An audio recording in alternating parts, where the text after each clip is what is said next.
The whole football stadium is packed, sold out.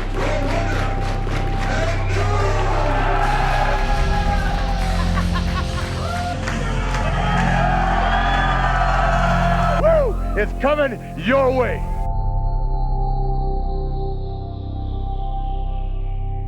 Hi everybody and welcome to this edition of Diva Diaries. I am your host, Sojo, aka Josie, or whatever name you want to go by today.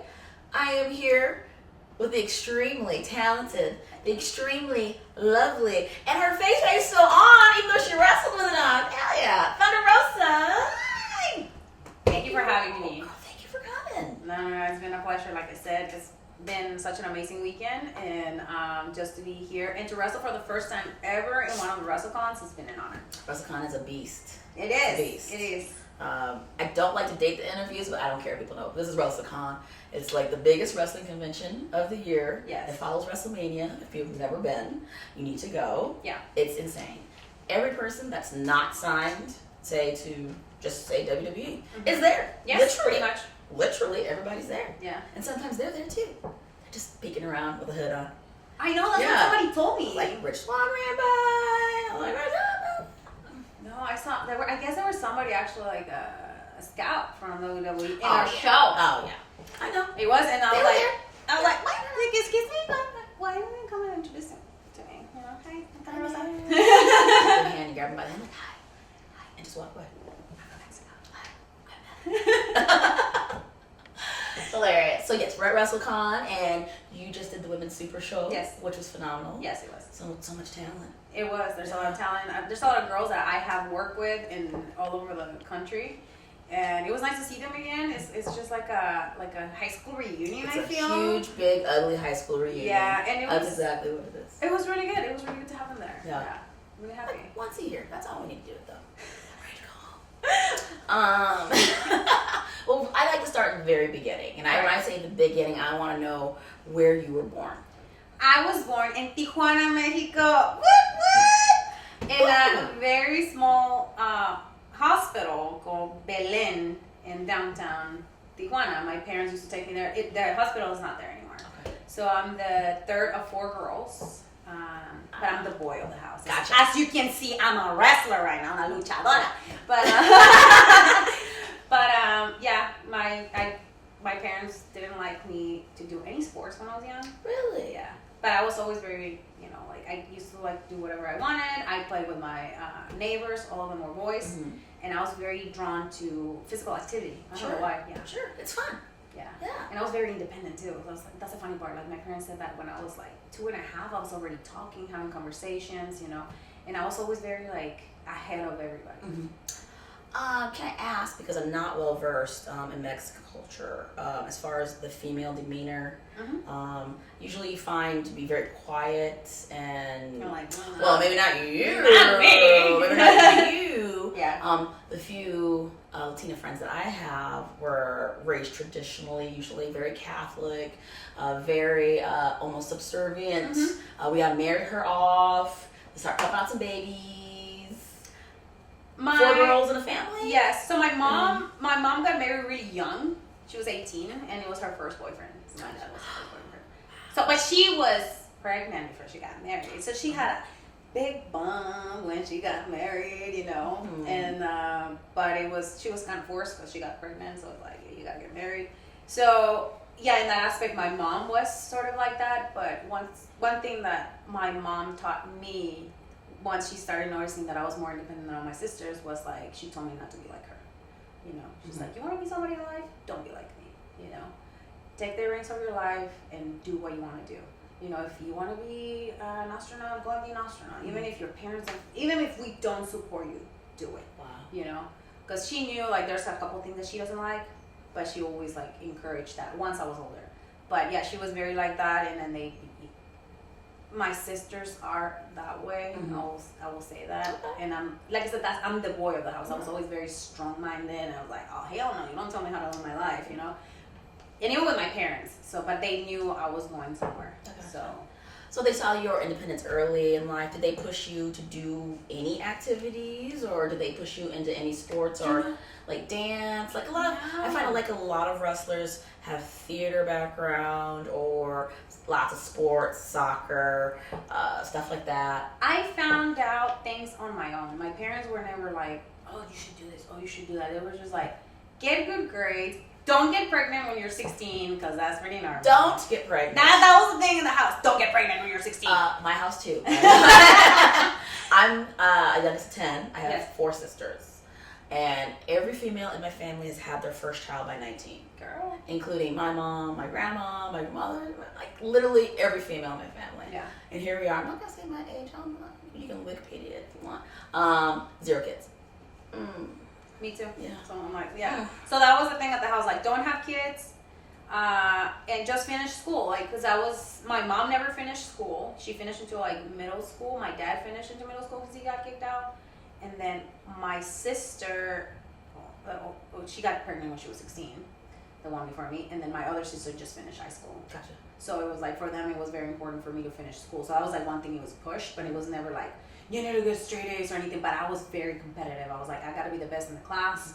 You know, I knew I was going to go to college.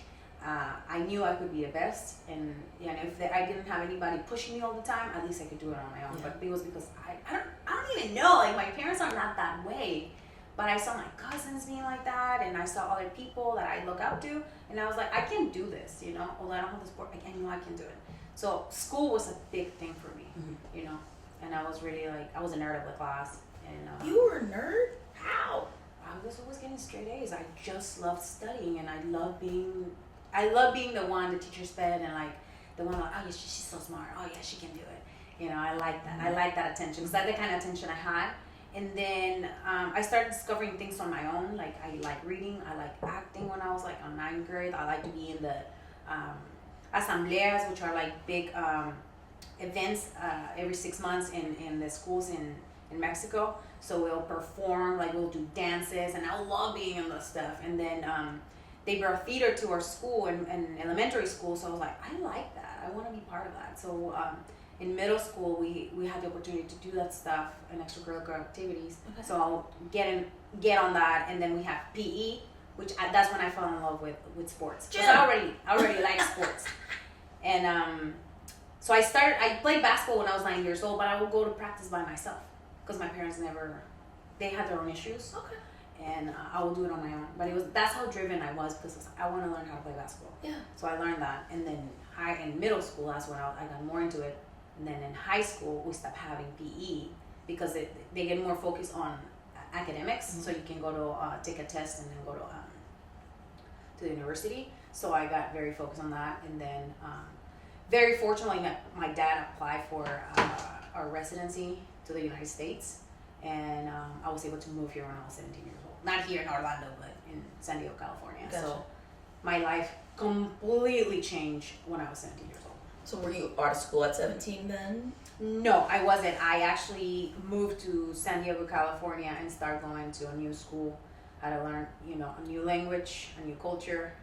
It was pretty tough, because although my school was mainly Mexican American and Mexican, I was not taken or treated like one. Really? They didn't like me. Wow. Why? Do you know?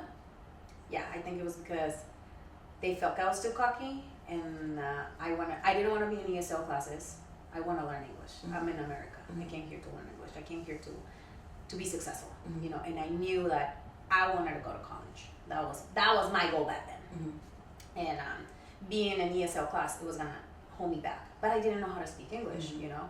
But I forced myself in a way to be in English classes. But I had a lot of issues because the girls didn't like me. I started taking drama because we had the option to take drama in choir. Okay. I was like, what is this? I was so focused in academics in Mexico that when I came to the United States, I had the opportunity to do extracurricular activities that I didn't have the chance to pursue in Mexico as much.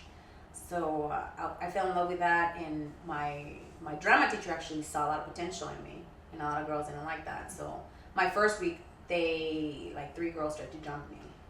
Whoa, San Diego's rough. And I've never been in a fight, like I don't have no MMA background, nothing. Like, I'm from Melissa from the block, I love it. Yeah, and from TJ, so it was like, oh my God. And I'm a very friendly person, and I had to change all my classes, and I had to start all over again. Really? Yeah. That's unfortunate. Is it frowned upon in the community to want to learn English? Like, just moving to a country not knowing the language so that you can be successful in that country just seems like a no-brainer to me. I think for that specific girl that really didn't like me, she felt I was renting on her. But I was like, I didn't know her, and she like started to harm me. Mm-hmm. Of course, I'm gonna tell my teacher. You know, like that's what am I supposed to do? Right. Like, she was like 250 pounds. I was 110 pounds. Like, I'm gonna be like, yeah, let's go. Like, yeah, I'm gonna get my butt beat. You know, it's like I'm not gonna do that. You know, let's settle this. And I've always been like the type of person that likes to settle things. Mm-hmm. And you know, later on we became okay. We weren't friends, but she learned how to respect me. But I was like, but she told me like after we had a conflict resolution, she was like, yeah, you were you cocky and I don't like you. Oh, wow. Why is confidence so bad? Why is that such a bad thing in a young lady? We should instill more confidence in young ladies. I don't know, but I'm glad it went the way that it did because I was forced to submerge myself in the culture and to like push myself further because I really wanted to go to college and I really wanted to get focused. Mm-hmm. So after that, I started getting very involved in school politics, and that helped me to open doors for me and for my future and for college. Gotcha. So you're in high school, you're getting ready for college, you know you want to go. Did you have an idea like what you wanted to major in or where you want to take your life or career? I wanted to be a nurse. First, but that didn't work out because chemistry and biology are not good for me. I was terrible at chemistry. I mean, there's a little bit of that in there, yes. Yeah, I think it was like in Mexico, my teacher was such a bitch, you know. She's like, bitches have jobs. Hey, but you know what? She's like, she put me to the ringer, and I think I had like some bad experiences with that, and it was in English. So, girl, I was barely speaking English, and I'm trying to learn chemistry. Come on, girl. I'll be like, what is this?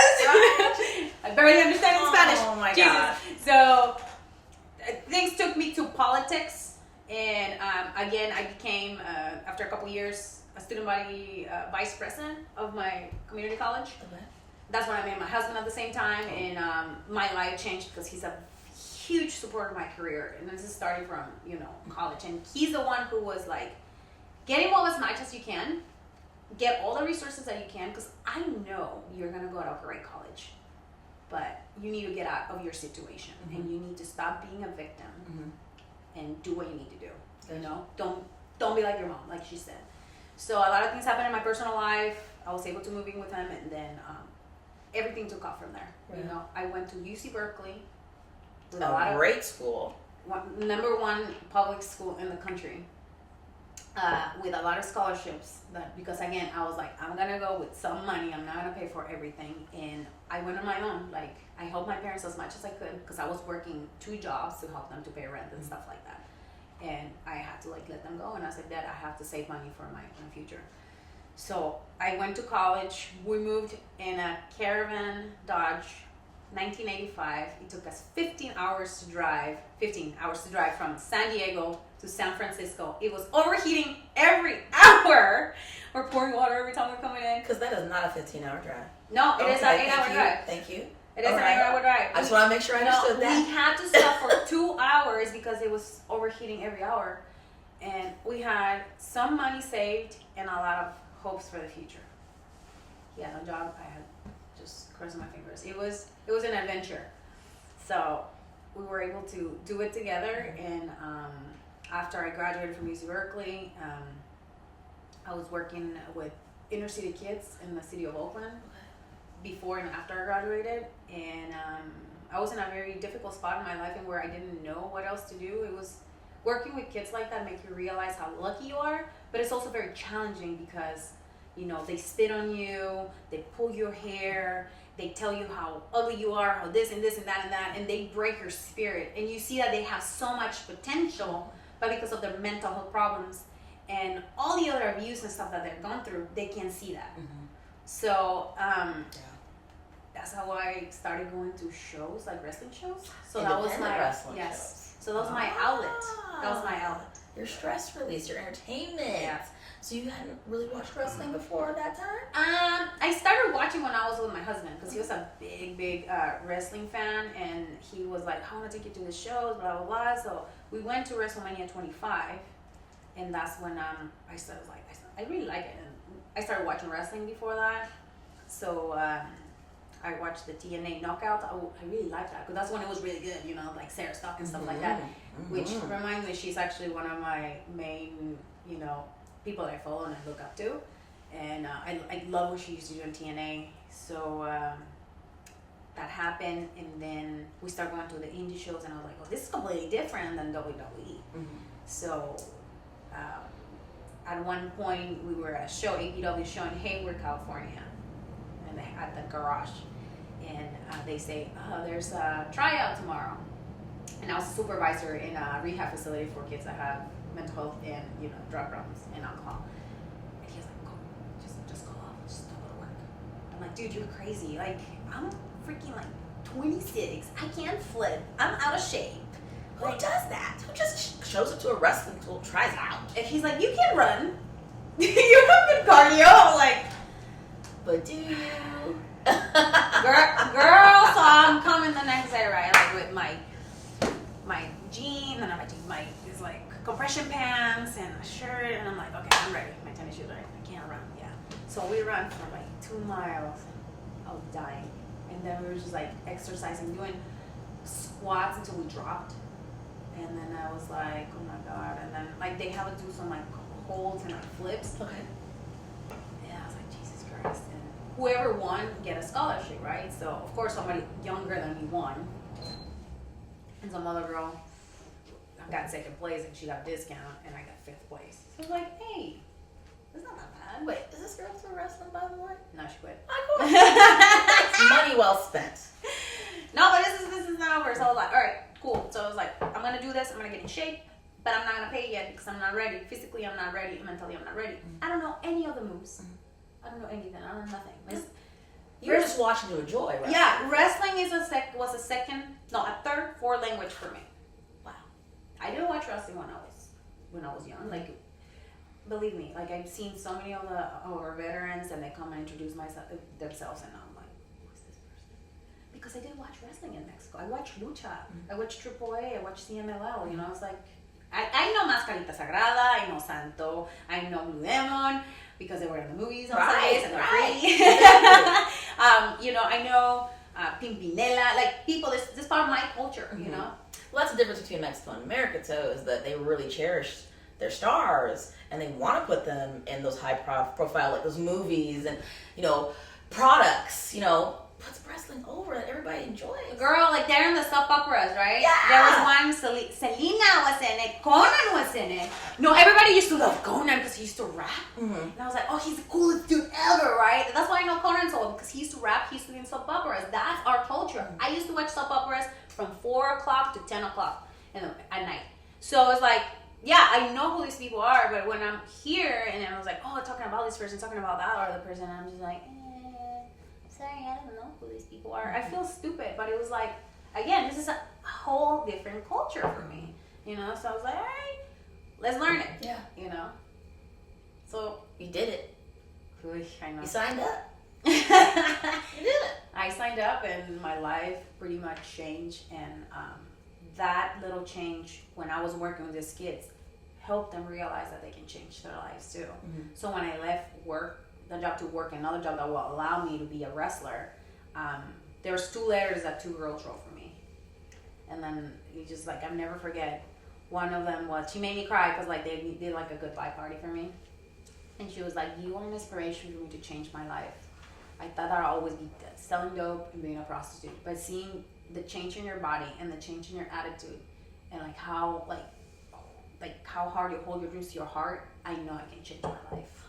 I still have that letter hanging in there. Beautiful. That needs to be framed and cherished forever. That's gorgeous. Yes. That's gorgeous. Girl, that just got my heart. That just got my heart. No, you haven't. No, I haven't told you the other one. Oh, I'm ready. This kid that, I'm gonna cry. Every time I get in the ring and pray, because I pray, he was one of the kids that I work with very closely. His name was Oscar.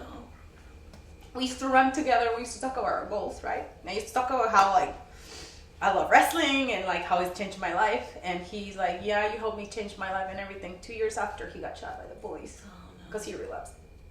So every time I get in the ring, I think of all those kids that committed suicide. you know, and this is not gimmick, this is real. Like, this is part of my culture. My grandfather died watching a lucha show. Really?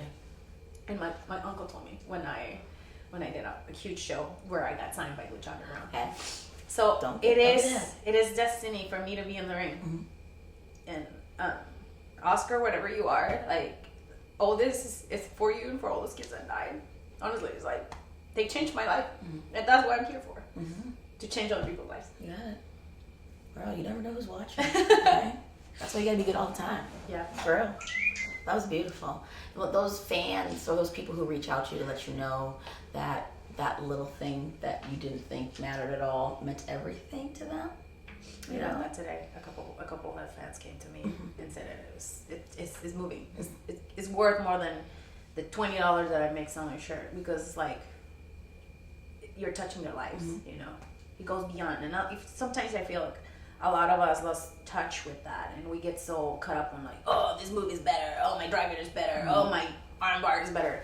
It's not about that. It's about everything else that is around that ring, and like the things that we can do and how we can like connect with our fans. You know, it's just, like, amazing.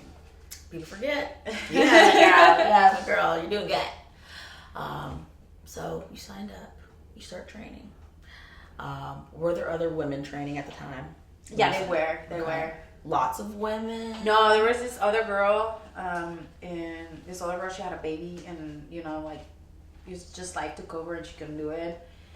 The other one, my husband and I were always like, we always try to help everybody. Like, we both are very like, oh, come to our house. Like, we have a place you can see. Oh, yeah, we have food at the house. Oh, you need some, you know, you need a sweater. Oh, here's a sweater. Like, we're always giving too much. And we take advantage of it. But whatever, that's another story. You know how that goes. But we tried to help her a lot, as much as we could. And, you know, things started taking off for me because my husband has always been the one who's like, you gotta get your Facebook together. You gotta get your Instagram together. Social media is very important. That's when you know how he sounds. Right. And I was like, come on, man. Like, who's gonna care? Like, just watch. By the time that you debut, people are gonna know who you are. So you were already getting people ready for your debut match. Yes. You were hitting the pavement hard. Yeah, we were both like breaking rings, volunteering for people, driving 12, 15 hours to Eureka and back, you know, paying our dues. Like, I learned how to love this business even more because I broke so many rings and I put so many rings. And even places now, when they need help, I break it and put it back. Because you need to know how the ropes feel. You need to know how the bouncing feel. You need to know how to respect that before you get in the ring. Because if you don't respect that, then... Because if you don't, you know, you forget, you know, that you can lose it like this, you know. And it's just like, for me, that was imperative, you know, and that was very important. And I'm glad that my husband dragged me to places sometimes, because if it wasn't for him, I think I would have, a lot of the times I would have been like, I don't think it's going to happen. Wow. He was like, no, get your ass in the car, wipe your little tears. I know you have cramps. Get your gear. Let's go. Love him. Oh. So did he decide to wrestle too? I have not met your husband, so. He tried when he was young, but he was one of the kids that we work with, because he also works with inner city kids. And he had a lot of issues himself, and he didn't have the discipline to do it, but he himself loved wrestling. He was, you know, he loved sports, and he would have loved to do it too, but I think he's living his dream through me. Maybe. Yeah, maybe out of it. Okay. He's my stage mom. Girl, married to your stage mom. That's all right. That's okay. Nothing wrong with that. So you're training. You're training. Getting ready for that first match. How long before training to the first match? What was the time period? I think it was like 10 months, 9 months. That's But a good amount of time. it was by accident. That's what I'm saying, because he told me, get your ass over there. You're gonna go and do this pro camp and see what happens. Oh, I don't want to go. Like, it's like 3 hours. Like, I'm tired. I want to go to sleep. Shut your mouth. Get in the car. We're going. So I'm there, and I brought my little gear, and the girl got hurt that was supposed to be in the show. And then PCW, un saludo, in Chico, California, he was like, Mr. Primetime. He was like, hey, you know how to wrestle? I was like, bro, like, I've been training for 9 months, like 10 months. Like, duh, yeah, I know how to wrestle. You know? And he was like, you have a match tonight. And I'm like, what? Talk to your coach, Dylan Drake. Hey, this is my coach, Dylan Drake, Matt Carlos. You have a match tonight. And I was like, what? Squash match, of course. I didn't get no defense in, nothing. My bumps were horrible. Terrible.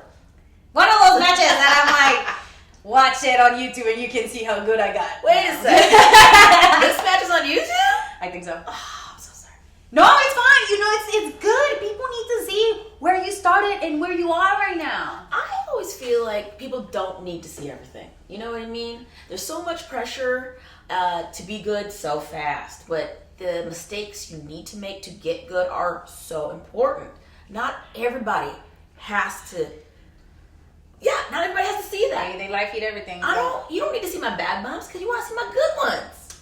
Very. No, but you know what? But it's important for people to see your journey, and I think a lot of people. I'm very like social media friendly, so people have seen the journey. And today, I have MVP came to me. He gave me a hug, and he's like, "I am so proud of you," because he met me when I was a ring girl. Yeah. And he saw me from here to where I am right now, which like I'm not where I want to be yet because I'm very like goal oriented, and I know I always want more. You're still on the journey. Yeah, I'm like immigrant, like immigrant mentality. We want more. We want to be the best, But it's like I know I can do more, but his words, it was like I've seen your transformation with your body. I've seen the work that you're doing, and I see how hard you work. And we were talking about it too, and you told me the same thing. So it's a reassurance that you have to go through this, and then you have to have the bad bumps. And yes, they tore me apart, and I cried, and I was like, I'm a terrible wrestler. Oh, but you know what? I was starting, and I'm still not where I want to be. I'm still training. As you should be. Everybody should be training. I believe training never stops. No. Why weren't you training last night? Oh, you're over. Oh, okay. That's good. That's good.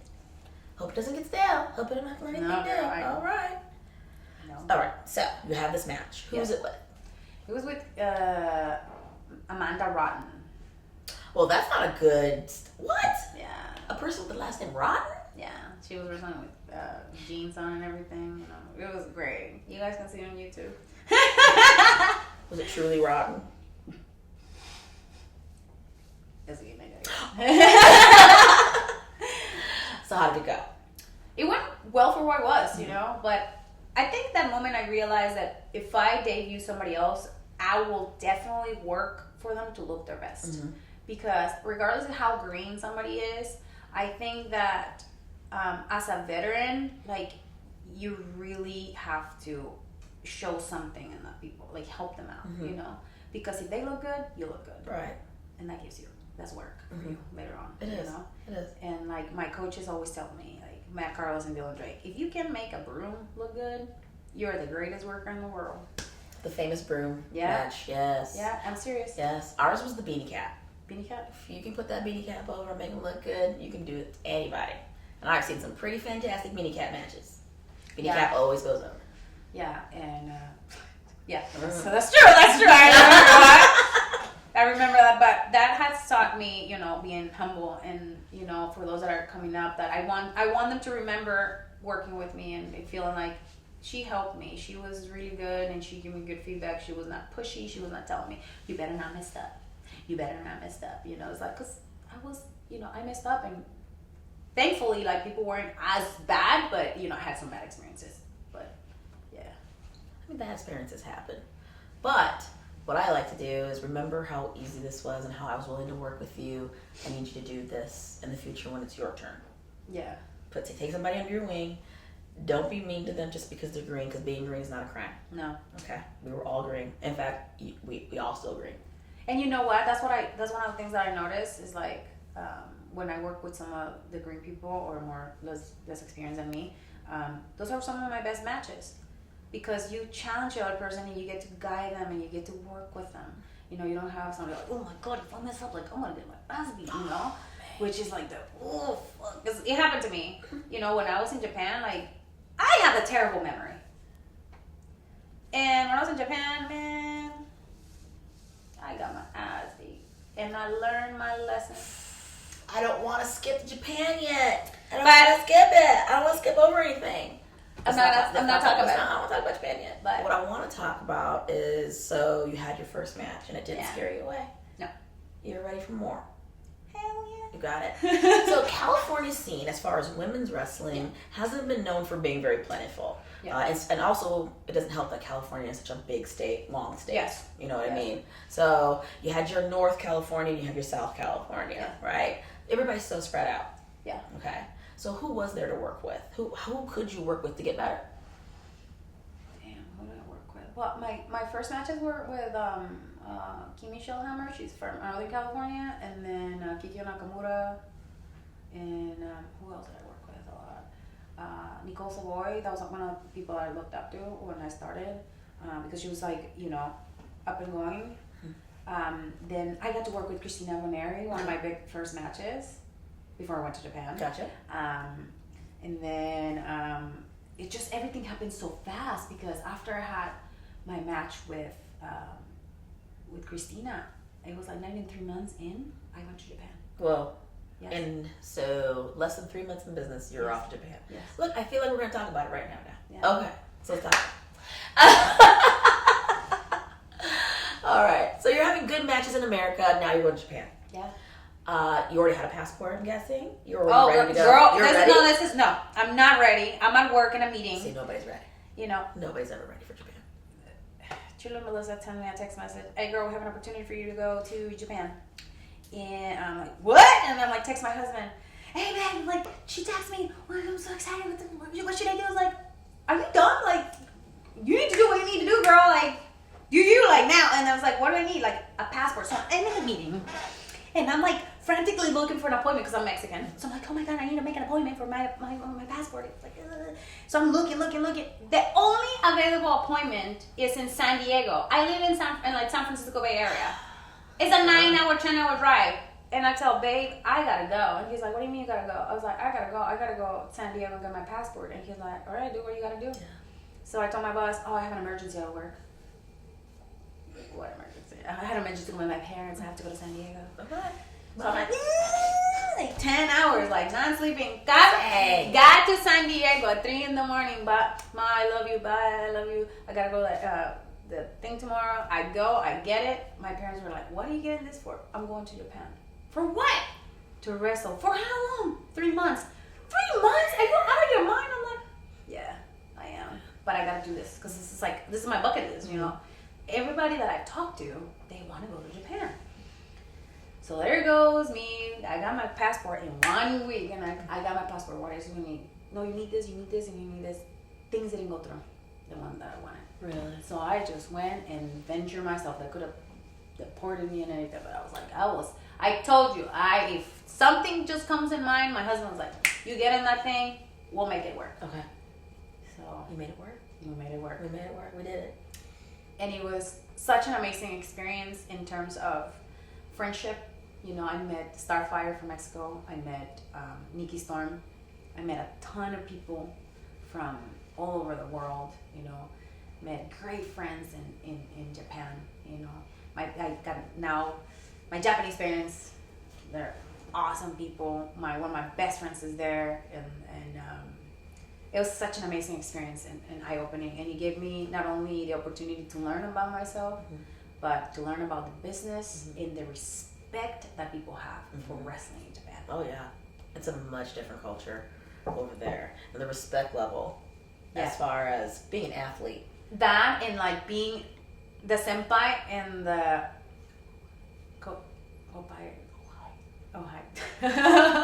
well, the green guy. Kohai. The kohai. And I was a kohai. We're learning new words today, y'all. Senpai and kohai. So I was a kohai. So like we'll be like, you know, cleaning the ring, putting the ring up, carrying our senpai's bags. I had Starfire, she's Mexican, so we were like paired together all the time, and we were a mess. She was my senpai, so she had to take care of me and make sure that I do what I needed to do. So, but we were really tight, and I really miss that from that. It was like I really discovered like what real friendship is and what it really like sisterhood is, because we really took care of each other. You had to. Always, right? You know, you had to. Always. You're in a foreign land. Even if it was like holding each other accountable as women, because some of the stuff that some people do are not appropriate. And we will let each other know, hey, because we care, not because like I hate that girl, like, or jealousy. It was because we care. So I learned so much. It was tough because I got hurt. I got a concussion. I was out for a whole month. Oh wow. Yeah, so it wasn't working. Was it a really bad concussion, or just how they do things? No, I was out for 10 days. Like, I was dizzy, I was vomiting, I was like... That's a bad concussion. It was bad. But they said it was normal, though. Oh! I was like, I never got a concussion before. If this was a good one, damn. Like, what is a bad one? So, just make sure I was out for 10 days. But I came stronger than ever. I was more determined to do more things. And, like, I remember the match that I came back. It was a tag match with Io and... Mayu, which are Io's my trainer, one of the best ones in the world.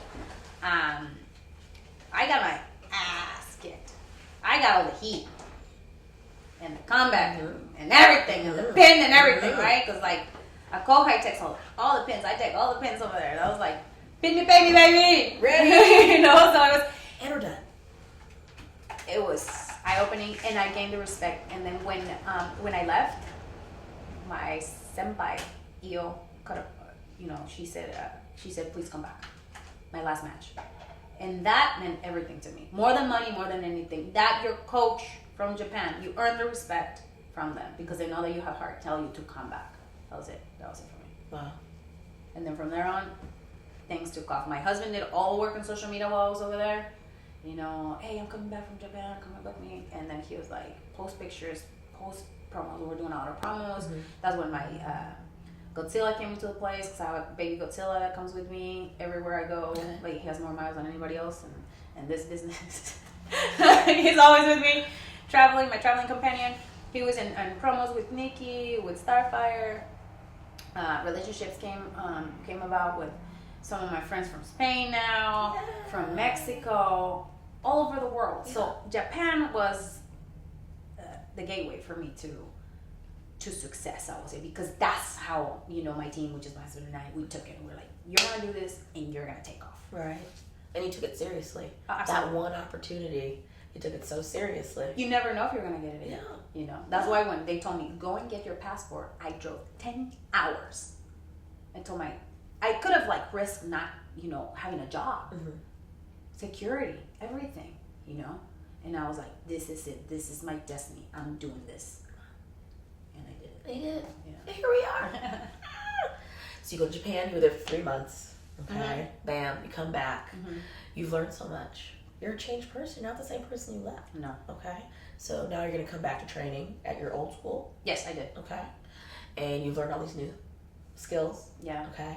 Was it a crazy kind of transformation? Like, obviously, you've been working on your body the whole time. You probably worked out really hard there because obviously ring conditioning is very important over there. Yeah. Did your trainers here notice a difference in you when you got back? Yeah, I think most than anything was confidence in the ring. And I got a new moveset. I got, like I said, confidence. And I started working with the ropes, which is something I never did. I started working lucha a little bit. So that's where the lucha started, because I started training American wrestling. That's my base, grappling. That's what I love to do.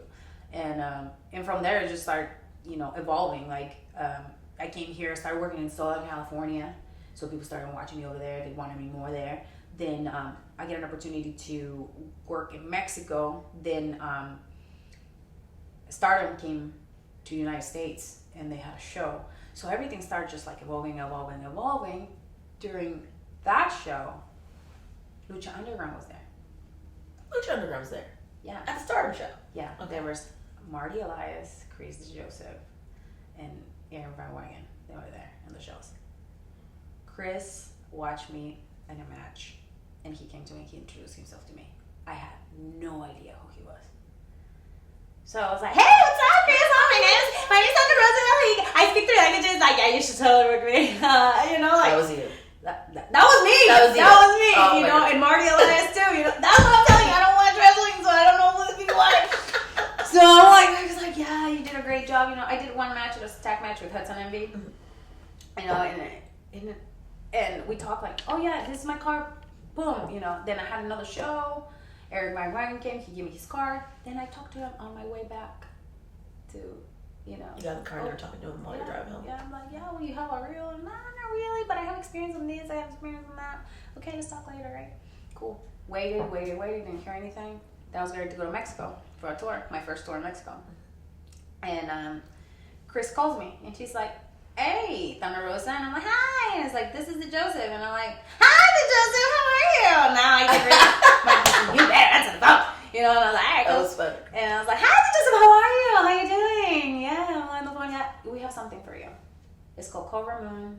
It's a new character. We've been looking for a girl for 1.5 years. And I think we find it. Wow. It's you.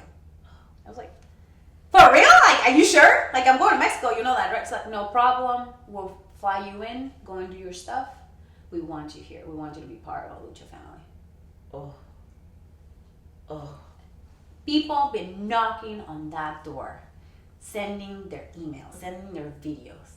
Chris Joseph himself saw something in me, and he told me when we were on the phone, you just have it like something about you. And I know that if we can bring you to our Lucha family, you can become big. And I believe in you. And I'm like, where do you want me to sign? Ready? You know, so that's how my journey started in October 2015. Get out of here.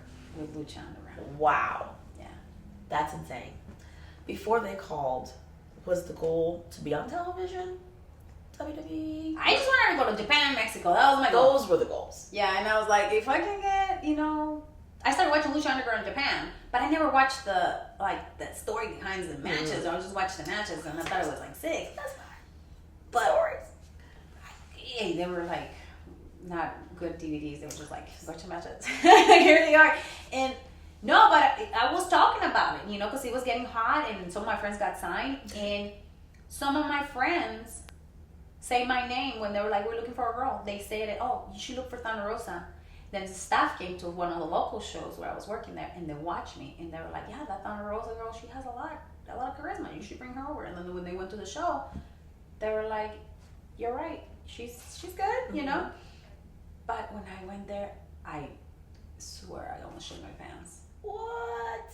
They were like people that I used to watch when I was little. Ah. Mascarita Sagrada was it? That's like the moment. You love it. Dude, I saw him and I was like, oh my God, Mascarita Sagrada. Es Mascarita Sagrada. Yo le vi el teléfono. Ay, Dios mío. Mascarita, mucho gusto. And he was like, hola, mucho gusto. And I was like, oh my God, I'm such a fan, That's the one that him. And then when I met Rey Mysterio, Wow. he was like, he didn't have his mask, right? Hi, I'm Rey. And I'm like, oh, cool. Rey Mysterio. And I was like, oh shit. Rey Mysterio shook my hand. Oh my God, because he was like, and I'm like, I graduated from the same high school that you did, and he was like, oh really? And we started talking about because he's from the hood, Mm-hmm. girl, she's from the hood, so Everybody's from the hood now. hey, girl, that's all he said over there. So he was like that, and then working with when I met Eva Lise too, like I was watching all her matches, and I remember I was at the gym, and then she was like working out, and I'm like, oh, like very nice to meet you, and she starts speaking Spanish to me, so I start feeling comfortable, right? She was like, I've been watching you and stuff like that, and then Melissa was there too, and then Sexy Star was there. A lot of the people I've seen on TV are there, and I'm like, and I'm the greenest of the greenest in the locker room, so I feel like I didn't deserve that spot. I feel like I had to work harder than anybody to like show them that, because I wasn't just picked because they needed somebody. It was because I earned it, and then there was something in me that you will be good for this character. So it was, my first season was very challenging. Really? Yeah. Why? Because of the style of wrestling, Okay. It was very different for what I do. Mm-hmm. I'm a technical wrestler. I learned American style first, and like lucha was something new that I was still working on. So. That, and then getting used to being Cobra Moon, which is not Thunder Rosa. I was personally confused, honestly. I was like, okay, so she's Thunder Rosa. Wait, she's Cobra Moon? Well, why isn't she just Thunder Rosa? Wait, why is it just Cobra Moon? Why is she two people? I don't know. What's going on? Yeah. Who's coming? Okay. Yeah, so. Yeah. Did you talk to them about that at all? Is this this is my style of wrestling? Do you want me to study anything? Or I extra actually practices? did, and then I went with one of my trainers one-on-one, Rick Luxury, who is a guy from Northern California. He's been wrestling for many years. we were training one-on-one, and he was giving me like a move set for this character. And he was like, he had snakes at home, and he's like, I want you to watch the snakes. I want you to see how they move. I want you to see how they like search for their prey. And I want you to think about it when you're in the ring and you're Cobra Moon, because you're not Thunder Rosa. Get that straight. You're not Thunder Rosa. You gotta think psychology-wise differently. So like, okay. So I'll like talk to him, and then Paul London will give me this like, you know how Paul London's like, you know, when you're the snake, you gotta like, you know, be like a snake and like move in a certain way, and like I want you to do this and I want you to do that. He was my agent in some of the matches, so that really helped me. And Evilise, I like the fact that she took the time to be with me in the ring and be like, let's think about it. What would you like to do? How about you try this and how about you try that? So I really appreciate the time that she took with me, you know, in the ring, and to like challenge me to think about that stuff. And I'll ask the guys, of course, and I'll, you know, practice some of the stuff with some of the guys that I never practiced before. So that's what's really hard. And also being on TV, you know, because the times are limited, and like there's a lot of stuff that is not the same as in the indies, you know. So it was like, it was trial by fire again, you know. So it was like, it's the best way. Throw me in there. So, you know, season 2 was what it was, because I was discovering and trying to like, you know, transform myself into Cobra Moon. And then a really good friend of mine, Shane Strickland, we used to talk all night. I was like, I don't know what to do. What should I do? You know, he was in my shoes too. And then he was just like, just own the character. Be somebody that nobody else is in here. You know, you're a damn Cobra Moon. You're a snake. Own it. And then season 3, a totally different Cobra Moon comes out. Oh. Because they're starting to develop the character. They're starting to develop like story. And now what you've seen is like, a queen. You are a queen. Act like a queen. You demand it. Like, I was like, all right, you want me to be like that? Bring it. I can do that. Yes. So it was just like a development of, you know, a character, and it's like I said, it's TV, so it's different. So did you find TV challenging as far as my television experience, knowing where to place your rest holds, knowing where the camera is, and always knowing where the camera is, always paying attention, am I on hard cam side, where's my time right now, what are my markers, this is not where we're supposed to be, but I need to change it anyway. Like, did you find the television part of it, like ring management of the actual match? Yes, I did a lot of mistakes, and I learned, like we were talking, I was the green of the greenest. Like I said, it wasn't the easiest experiences for me, and I'm a perfectionist, so a lot of stuff, like I beat myself up, you know, and then I read a lot of the reviews, and they were like, she doesn't know what she's doing, she looks lost, her mask move all the time, she suck, you know, all that stuff. I was like, oh shit, I really need to work on it, you know, in season 2. So now, season 3, now what you guys have seen on TV is like, I'm a character, and I can go beyond just being a wrestler. I can be a character, you know, like they say, work a gimmick, right? So I started working the gimmick girl. So when I work the gimmick, nobody's a snake in this place. Yeah. So I can be a snake. Absolutely. And I can do certain things and get away with it with the camera and stuff like that. But I had to learn that with all the mistakes that I made in season 2. So yeah, I'm just really proud that I took all those mistakes. And I was like, now when I'm in the ring now, and then he's, okay, where's the camera? Okay, we're kind of not in the middle. Let's get in the middle. You know, like your face is not showing. Let's do it over there. So it's like I learned that because I made a lot of mistakes. Yeah, you know? We had to make them though. You know, you wouldn't know unless you had made those mistakes, right? Yes. So here we are. We're on television. We're a TV star. And your face is covered. What is it like to know that you were somebody in that ring, and then you take the mask off and they don't recognize you anymore? Is that liberating? Do you feel almost even more hidden because now they don't recognize you in your real life? Or is it because you have the mask, but you're also Thunder Rosa? It's just weird. Like, I mean, I can still say how to say it. I can say it. No, it's just weird. It's weird, but it's kind of cool when they're like, oh my god, you're Cobra Moon? Yeah, bro, I'm Cobra Moon. You know, it's just like it's cool. It's cool having a three different personalities, which is Cobra Moon, Thunder Rosa, and me. You know, So I like it. It's just like, have you seen the movie Split? No. I feel like I'm split. Who's in that? I don't know. Do you know who's in it? I forgot. He's a great actor, by the way. But it's like me. I have 3 different personalities, you know. Oh, I know. Okay, that creepy ass movie with the boy. Girl is the best, but it's like that's in her basement. Oh, it's like it shows that I have versatility, and I can play different characters. So I can, like I said again, it can go beyond the ring. it can, absolutely. And also, the character gives you a reason to fight, whereas you can just throw 2 people in a ring and they can have a match, and okay, just have a match, or I can have character and you can have character and we can have a reason. Yeah. And it could be a lot more passion injected, more emotion injected into it, and now you're more vested. And now I don't have to wrestle that hard anymore because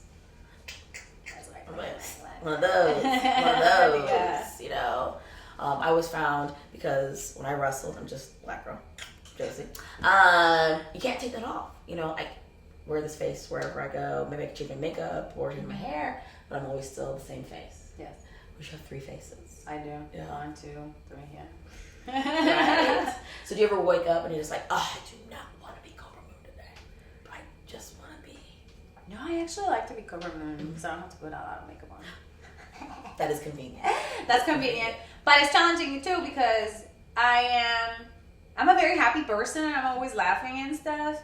And Cobra Moon, she's just evil and conniving, and that's what I like because I don't get to show that. I always have to be like very compassionate because of my work, and like very nice and everything. With Cobra Moon, I can be like, do not talk to me. Don't look at me. Like, you don't know who I am. I'm the queen of this temple and I deserve respect. And I will become the best here. Todos caen al hocico o la esclavos, and I can grab a dragon and drag him like my slave that he is, and have my 2 boys do whatever I want. So it's like, it's empowering, like. It is empowering. Yeah. We need this on TV. We need empowering characters, and I feel like she is. I mean, she's a little bitch, but she's a queen. She can do whatever. She's a queen. Nothing wrong. Sometimes you gotta be a bitch. You can be the queen. Yeah. With a stepping stone, right? Seriously, you can't be the queen without being a little bit of a bitch. They don't let you. All right. So wrestling is going well. Yes. Still training at the same school? No, I changed schools, because I travel so much, I can't really commit to one place. I mean, it's unfortunate because it's good to have, your trainer, somebody that knows you, that you trust. But in the process, I've been able to make really good friends and meet really good people and really good trainers. Because of one of my trainers in Northern California, he guided me in Chicago with Kevin Quinn. He used to work for CMLL. He used to train people at the pit for New Japan.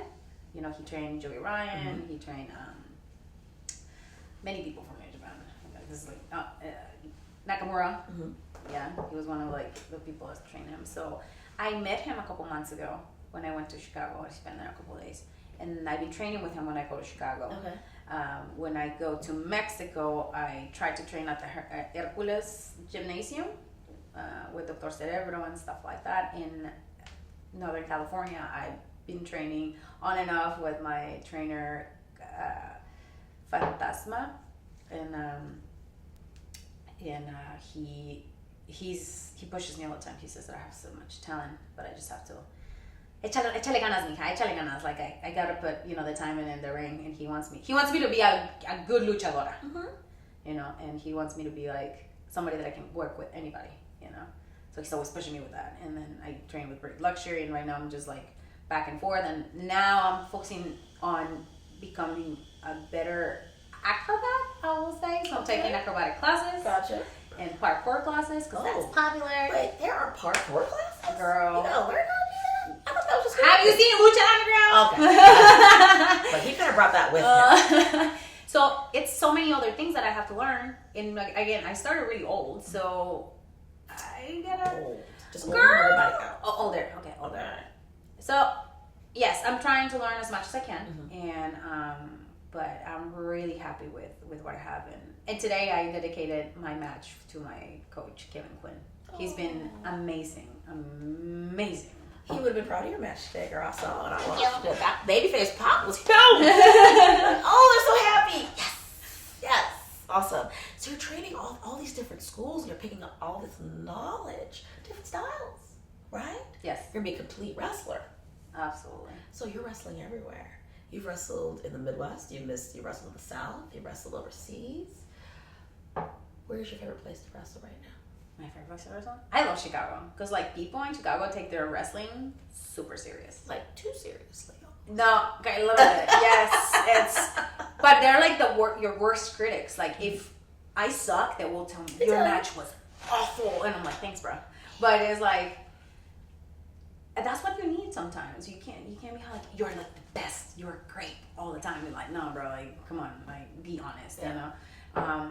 SoCal, definitely, it's my favorite place because I lived in SoCal, my family's in SoCal, and also because I have gotten nothing but love from SoCal. Actually, I was going to mention this because, you know, I'm very proud of it. I was honored to be the first women to receive the SoCal Women of the Year Award of 2016. Really? Yes. That's awesome. And I went against Sexy Star, Taya, Race, Hudson Envy, and I was able to come as the very first ever. So it's an honor, and I'm very humble that my friends from SoCal, you know, give me so much respect, you know, so SoCal's always in my heart. Yeah. Of course. Yeah. Love that. Never forget where you come from. No. Stop. My heart. All right, so here we are in 2017. Yes. The landscape of women's wrestling has really changed. And I know you said that, you know, you were raised watching Lucha, which is different than what American wrestling has done for women's wrestling. Women are usually, you know, they go just as hard, if not harder, than the men. Not saying it in American style that we didn't, but we weren't allowed to showcase that well. Yeah. We really weren't. The barriers of gender, not to mention race, size, height, you know, all that have always pushed women down a little bit as far as being able to show how being athletic is an equal opportunity job, right? Yeah. So here we are, 2017. Women are being given so much respect, and there are all these great opportunities for women. Yes. You're already on television. Yes. Right? How are you feeling the effects of all these amazing opportunities? Well, because I still feel that we can make more opportunities, and I feel that although we have made some progress in the business, I still feel that we don't have a lot of spaces for more than one women's match in some of the cards. My husband and I, because we feel so strong, you know, equality, we started our own thing in California. Get your show! Love it! Sabotage. And I'm so passionate about change and progress and stuff that we are willing to sacrifice some stuff to bring these opportunities to people in the West Coast. We have you here in Northern Carolina, girl. And then we have Shimmer, Shine, you know. We don't have anything in California. And like you're saying, it's growing. And we have Cheerleader Melissa and Sarah Del Rey, you know. Two people that came from APW, from where I went, woo woo. Well, I remember their DVDs, you know, Battle of the Sexes and stuff like that. Oh, I have all those. No. Yeah. I used to watch those. So we need spaces in California. So we're like, let's create something for them, you know. Okay. Even for me too, because this is also a platform for myself, but I want also to share with other people. Because like a lot of the variants that have given me knowledge, they give it to me because they know when they die, that's going to go away. And it is the same for me. I'm still very young in the business. But I have a dream. You have a lot to share. Yeah. And that is to share the opportunities that have been given to me by God and by other people to other people. If they want to take them, good. If they don't, that's up to them. Yeah. You know? But that's the only thing I can do now. That's the only thing that I can do as a person for other people. Yeah. But I feel that there's a lot more to do in the business. And there's a lot more respect that we deserve as athletes in the business. And I feel like there's some room for us to do. In the regular shows. Now I'm talking about, you know, what we're doing, but in regular shows. I believe there should be more than one match because we're not a special attraction. We're just an attraction. We're part of the attraction.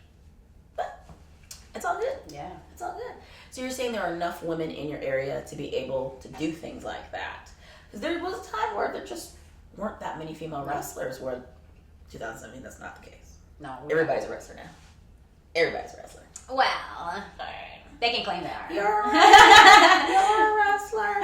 No, I mean, some of them can claim they are, but some of them have worked really hard to be where they are, you know. And a lot of my peers that are in California have worked really hard, and they had it hard. Mm-hmm. You know, I was talking to Hudson, and she was telling me that her and Candice had it really hard years ago. And, you know, people like them that paved the way for us to be where we are. It's amazing. And, you know, for the intergender matches with Candice and now that I'm working with like Holiday, like female tag team that are receiving like male tag team titles. It's a big thing, you know. Mm-hmm. It's like we're paving the way for girls that want to be athletes or want to be in this business, but they're afraid because they feel like they're not going to get an opportunity. You make your opportunities. You know, don't wait there and like be like, this is so unfair. Like this business like sucks. Like if I'm not dating this guy, if I'm not dating that other guy, like no, girl, get your act together. You can do it. You know, you go and knock on that door, and if they tell you no, you go and knock on it again 10 days later. Be like, hey, I train in this place. I'm getting better. They say no. You go and knock on that. Like, I work here. What's up? Like you're gonna book me? No, move on. You know, make your own opportunity. Somebody will see that in you and. If not, you make it your own self, you know? It's 2017. 2017. Do it yourself. I love that. So what are the challenges now that you are running your own promotion and you're wrestling in your own promotion? That's really hard. And I only say that out loud because I've done it myself. It is hard.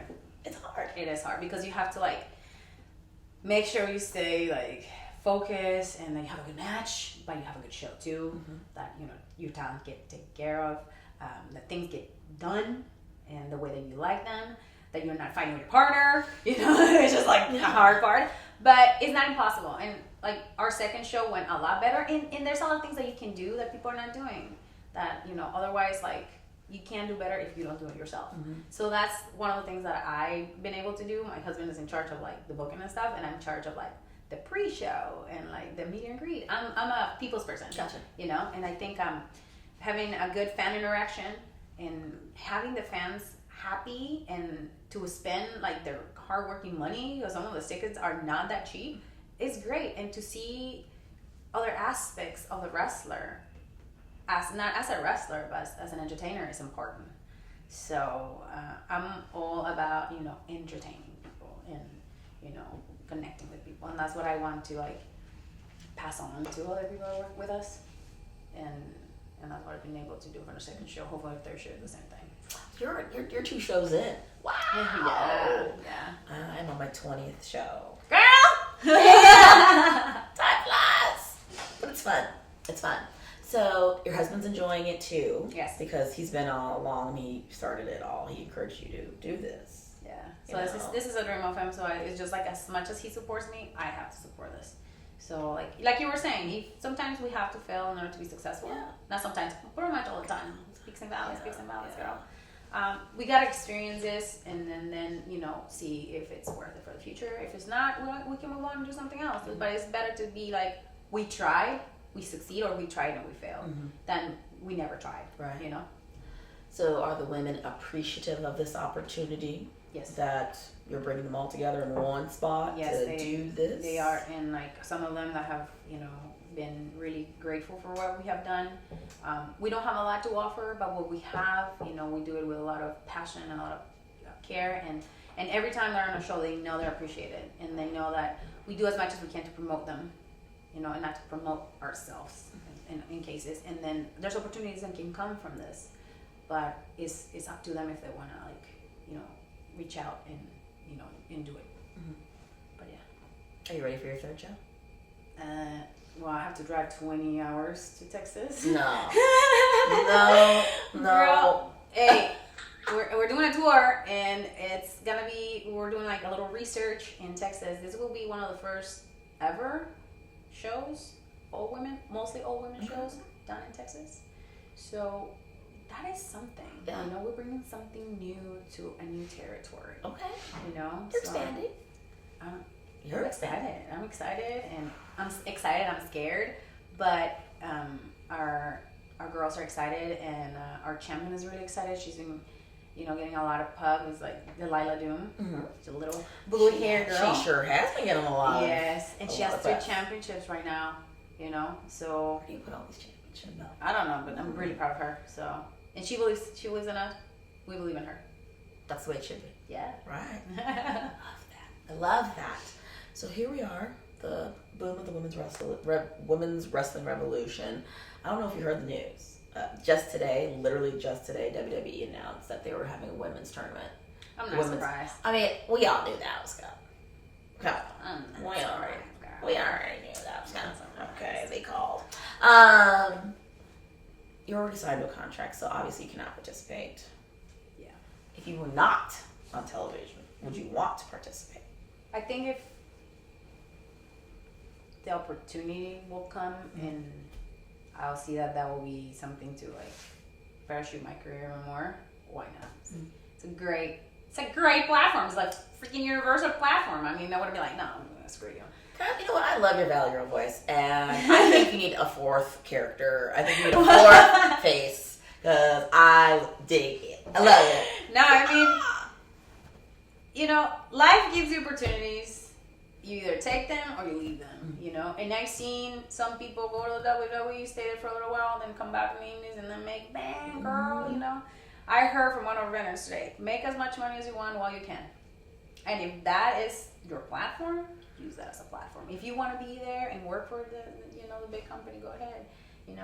Fortunately, my destiny was in another way, and maybe if later on in the future they want me, I know they will come and get me. Mm-hmm. You guys will come and get me. I'm already on Netflix. Girl, I'm on Netflix, baby. I'm on Netflix. Don't get me started. Keep it streaming. Okay. I'm sorry. I just even can't believe it when I'm like, I'm on Netflix. You're on Netflix. Dude, it's just anytime they want, they can queue you up and watch it over and over again. I hope they put season 3 in there. Please. Yeah. Why wouldn't they? Apurense. I'm just saying. Also, there are other opportunities now for women. The world is such a big place, and we're also connected, especially because of the internet. When I was coming up in the business so long ago, the internet was a kind of a new thing, and we all didn't really know how to use it. The biggest thing in women's wrestling was the Glory Wrestling website that had a list of every female worker that was super incomplete and super updated, even though the webmaster tried, and the girls would contact and harass them. We had a family, couldn't keep up with it. There was message boards everywhere. Then there was Yahoo groups, and MySpace came along. Oh my God. It's all too much. I just can't. And everybody wanted a website, and everybody had websites, tripod, what? Terrible. But you've managed, because of your husband, to keep up with all your social media. With the world being such a small place, but still a big place. Yeah. Where haven't you been that you want to go? Where haven't I been? Where haven't you been? Europe, baby! Europe! And Europe, South America. I've been in Japan, India. You know what? At this point, I just want to be anywhere. Anywhere. I don't want to be in South Africa. They've been over in South Africa. It's kind of, I don't know. Maybe if I know the promoter, I'll go to Africa. But I'm like, I don't know. I heard crazy stories. But I'm going to Europe in September. Fantastic. I'm going. Everything is good. And hopefully that opens even more doors for other stuff. I want to go to Australia. Okay. And definitely, like I said, South America. Pretty much anywhere that they want to bring, the thunder to their countries. Yeah, right? Yeah. She's taking bookings, y'all. Still taking bookings. I am. Rosa is. Yeah. Are there any opponents that you would still like to face? Who haven't you faced? Who haven't I faced? I want Su Young. Oh, I know her. Yeah, I want Su Young. Let me get up. I want Su Young. There's another one. Jordan Grace. I have not wrestled her. Okay. I really admire her work. She's really young. She started really young, and I really like how she works. She's very, very grappler, strong style. I'm gonna throw you like a little doll. I really enjoy that one. And my dream match definitely will be with Sarah Stock. Yeah. How are we gonna make that happen? I don't know. Sarah, what's up? Yeah. Hit her up. I actually talked to her through Diva. Okay. They were really good friends. And I told her, like, I love her. And then we sent her a picture of me wearing her gear from Japan. One of my fans had it, and I was wearing it. And I was like, yay! And doing her poses. And everyone was like, you look like her. I'm like, yay. Yeah. Because she's hot. Yeah. And from Mexico, definitely working with Marcela. And Rosa Morena. Rosa Morena is I love Rosa Morena. So, I know her personally. So I would love to work with them. Yeah. You got a good list. I do. You got a really good list, actually. And Toni Storm. I want to work with Toni There you Storm. go. She is so talented and so young, and I'm jealous.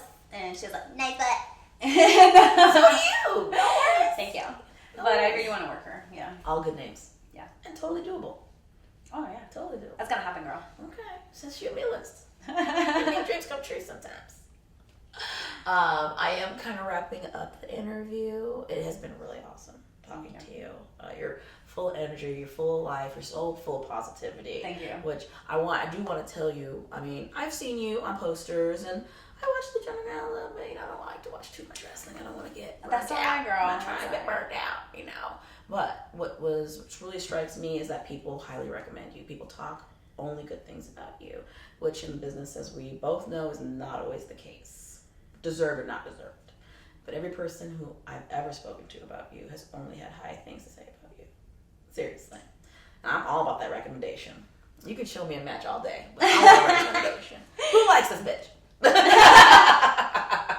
Hey, that's how it is. Do I need her in my locker room? Oh, I do. That's important. Bringing positive energy to the locker room is important, because when you're in a catty locker room, I tell you, so many times I have come out crying from locker rooms. People don't need to say anything to me, but just the fact that people ignore you, give you the weird looks and stuff like that, that's it. That's all you need, unnecessarily. You just gotta let things go and just be a bigger person. Yeah. It's not that hard. Let's have fun. Let's make money. How about that? Hey, girl. How about that? Awesome. Well, I want to give you the opportunity to talk to your fans. If you ever want to tell them anything, you can go ahead and you can look into that camera and tell them whatever you want to tell them, and then plug all your social media. I know you have all of them. Absolutely. You have everything. Yes. Okay.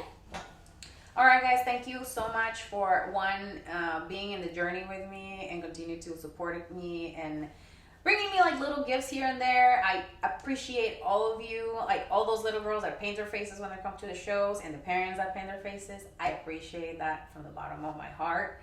Also, just continue to see my journey. We're not even here yet, but all you guys are part of it. All you guys. Los amo muchísimo. Muchísimas gracias por todo. And my social media is, I am on Thunder Rosa 2 on Facebook. That's my like page. I'm on Twitter at Thunder Rosa 22. And in Instagram at Thunder Rosa 22. Also, I'm a sponsor athlete for Strike Nutrition. It's a local brand in the Bay Area that they saw potential in me. So if you guys want to see more of my journey and like changing my body and using all these products, you can definitely see it in my Instagram page. And my website is unstoppabletr.com. I have some of my merchandise there, guys. You can purchase there, or you can do it directly through a message on Facebook, Instagram, or Twitter. I'm very friendly with social media, so make sure to do that. And when you see custom matches, hit me up, guys. Order them. Awesome. Thank you so much for coming in, doing this interview, having that sweet match, killing it at WrestleCon. Thank you. We're going to do it again. Hey! We're going to do it again. Hey! I'm going to start doing my Selena. I want to thank everybody at home for tuning in for this episode, and we will be seeing you all really, really soon.